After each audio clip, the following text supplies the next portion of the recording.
Mr. Chairman, ladies and gentlemen, my name is John Kennedy, and I'm here tonight to explain to you the reason why Catholic religious education has performed so poorly over the past 50 years.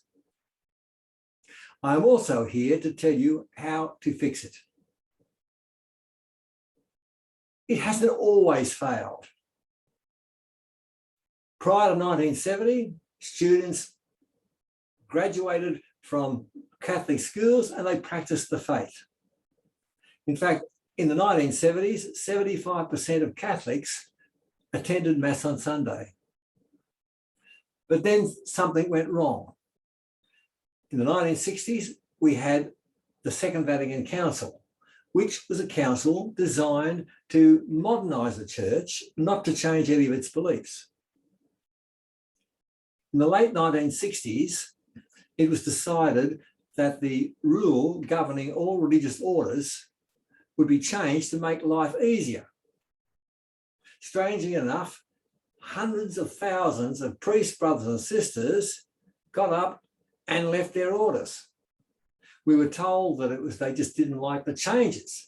But these people, we knew, had been extremely dedicated to what they were doing, and they'd lived in austere conditions. There had to be another reason why they left.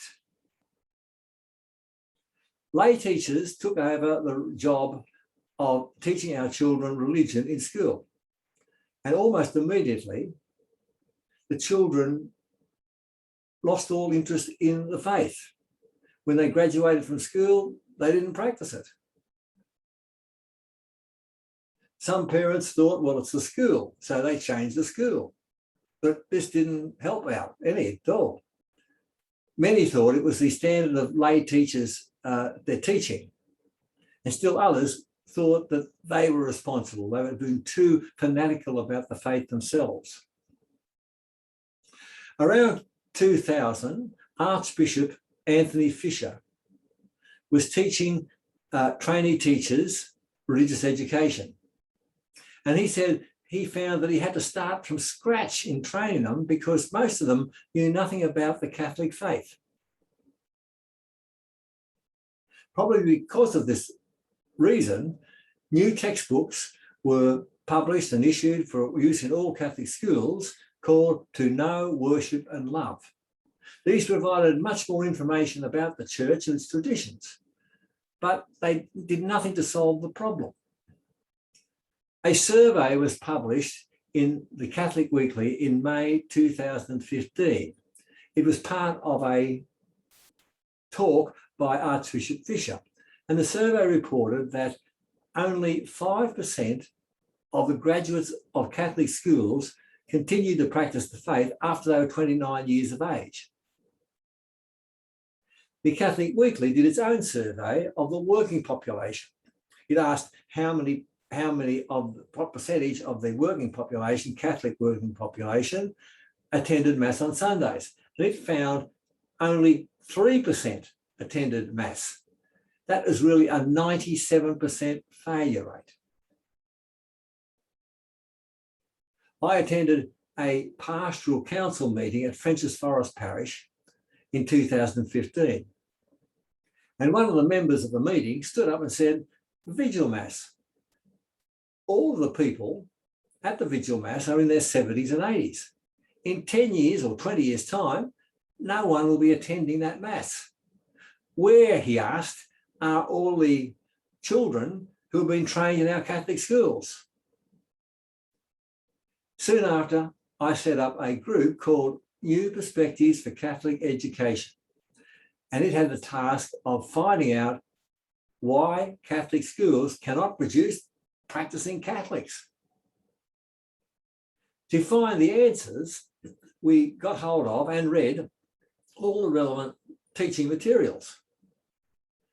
We read through the books used in the Catholic schools, To Know, Worship and Love.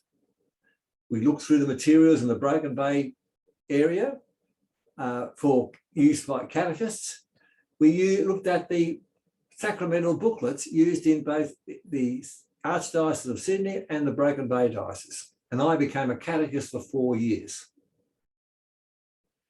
Initially, we thought that the reason must be the standard of teaching of the lay teachers.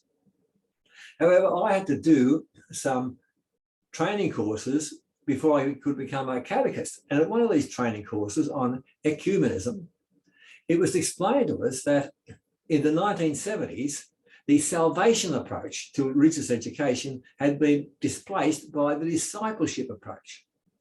Now, the discipleship approach downplayed the role of sin and the need to save your soul and put all emphasis on loving your neighbour. Now, it was said that the reason for this was that too much emphasis in the past had been placed on sin and not enough on loving your neighbour. And there was probably some truth in this. But instead of doing the logical thing and increasing the emphasis on loving your neighbour, they decided to downplay emphasis on sin, hell, and the need to save your soul. When we looked through all the religious textbooks, we found that this is exactly what had happened. The change in approach has given us this disaster, which we still have. If you're going to convince students to practice the faith and to believe in the faith, then you've got to give them a compelling reason. In the past, this compelling reason has been to save your soul. Obviously, it's very compelling because nobody wants to spend the rest of their eternity in hell. The discipleship approach doesn't provide any compelling reason. And so it doesn't really make any sense. And so students, when they leave school, don't practice it. Let me explain this in more detail. Let me compare both of the methods. Prior to 1970, students were prepared for the first sacraments. They were given an intense course in the difference between mortal sin and venial sin. They were told all about hell. They were told that their role in life was to save their souls. As fully fledged Catholics, it was explained to them their obligations. And among these obligations was you must not go to communion, receive Eucharist, if you've got a mortal sin on your soul. You must confess any serious sins at least once a year and receive Eucharist at least once a year. So these issues, all these issues, were explained in more detail right through each and every year of their schooling. And so at the end, they had a very acute focus on the need to save their souls. After 1970, with the new changed approach, the children at 7 years of age weren't trained to prepared for the first sacraments in the schools. They and the state school children went along to sacramental programs in the parish. And each one of the sacrament had about 5 lessons of 1 hour each. They weren't told about the difference between mortal sin and venial sin. They weren't told about hell. They weren't told about the need to save their soul. They were told about sin in general. They were not also told about their obligations which they were required to fulfill under the Code of Canon Law. At school, they heard of mortal sin first in year 5, but not in any great detail. In year 7, at the age of 13, they were given a detailed explanation of mortal sin. But by that time, having been going to confession for 5 years, it was very difficult to incorporate the concept of mortal sin in the sacrament. So, having no sense of sin, not knowing about hell, and not knowing about the need to save their souls, it all didn't make a great deal of sense. And so they didn't practice the faith. But there was one more thing. They were also given a watered down version of mortal sin. Let's look at what people were told, students were told before 1970, what they were told afterwards about how to determine a mortal sin. Prior to 1970, it was all very simple. You went to the catechism and there were 3 criteria. You asked yourself, was the offence a grave matter? Second criterion was, did I have full knowledge that it was a grave matter? Third criterion was, did I consent deliberately and was it voluntary? If the answer to all 3 questions was yes, then you committed a mortal sin and you confessed it. If you were unsure about the answers, you treated it as a mortal sin and you confessed it. If there were mitigating circumstances, you ignored these completely and left that to God to consider after you died. All very straightforward and simple. In the last 50 years, a new philosophical theory of how to determine a mortal sin has come into precedence. Under this, you still use the 3 criteria in a catechism, but there is also another issue. It is said that there is degrees of consent. The whole theory is based on a theory that your ability to consent to a sin is directly proportional to the amount of free will that you have. So in other words, if you've only got 90% free will and you only have 90% ability to consent, so you don't give full consent. And under the theory, you've got to give complete full consent. So if, for example, you've only got 90% free will, you've only got 90% ability to consent, you haven't completely consented and you've committed no sin at all. So, for example, if you have a fear that if you don't commit a mortal sin, your friends will disapprove of you, or that your boss won't promote you, then this fear reduces your free will to 90% or to whatever, and it similarly reduces your ability to consent. You haven't given full consent, you haven't done it, committed a sin. But it gets worse. If you have a habit of committing a particular sin and you don't really like what you're doing and you decide to take some action to avoid committing that sin in the future, then your free will is hampered by the habit, and so is your ability to consent. So you haven't committed any sin at all.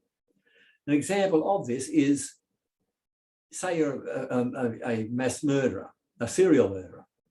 This is an extreme example. The first number of killings would be serious mortal sins.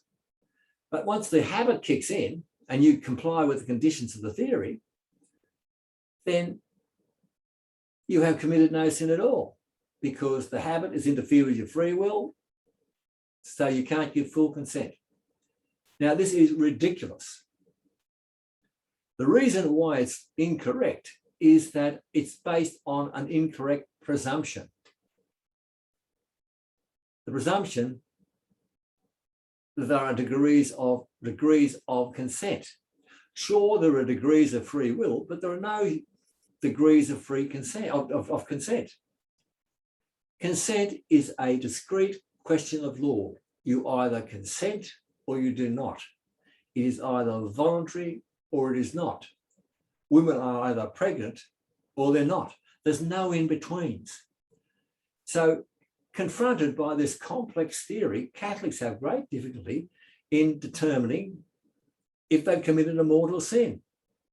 And it's so easy to excuse almost any sin under this theory. Most Catholics these days don't believe that we ever commit mortal sins. So it is easy to see why the salvation approach has been so successful. It from day one, it gives people a focus on the need to save their soul. And this focus continues right through their school life,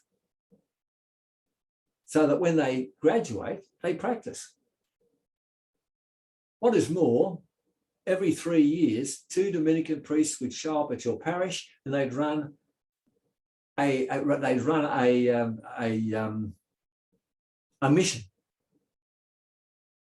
And out of this mission, most Catholics would show up at Mass for 7 days of the week, and at each Mass, the priest would give a fire and brimstone lecture on the need to save your soul and the need to repent. So this focus, the students had this focus not only in their schools, this focus on saving your soul, but also in the parishes. Today, we don't have this focus at all. The discipleship approach doesn't have this focus. They don't have any compelling reason for practicing the faith, and so the students don't practice. Our group has put a submission into the plenary council, and we've sent a copy of each of a submission to each bishop. We've put a complaint into the Vatican, but we've had no response so far. The traditional method of teaching religion had a 75% success rate. Our current discipleship approach has a 5% success rate. It is pretty clear which approach we should be using. Cardinal Pell was reported in the Australian on the 20th of February in his prison diary as saying, until sin makes a comeback, the church cannot move forward. Until sin makes a comeback, the church cannot move forward. He was referring to Catholics in general, but it also refers to Catholic religious education.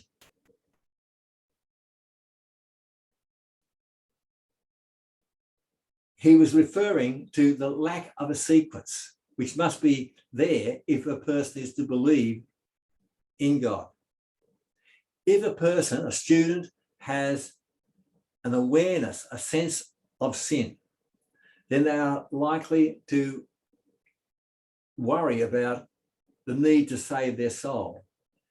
If they feel they have a need to save their soul, then they will see the need to have a relationship with God and to practice the faith. If they have a relationship with God and they see a need to, and they practice the faith, then they're likely to love God and love their neighbour. The discipleship approach doesn't have this sequence. It doesn't have a reason to practice the faith, and so students don't. We must return to the traditional approach to religious education. We must return to the traditional practice of determining what is a mortal sin. We cannot continue using an approach to religious education which continues to have a failure rate of 95%.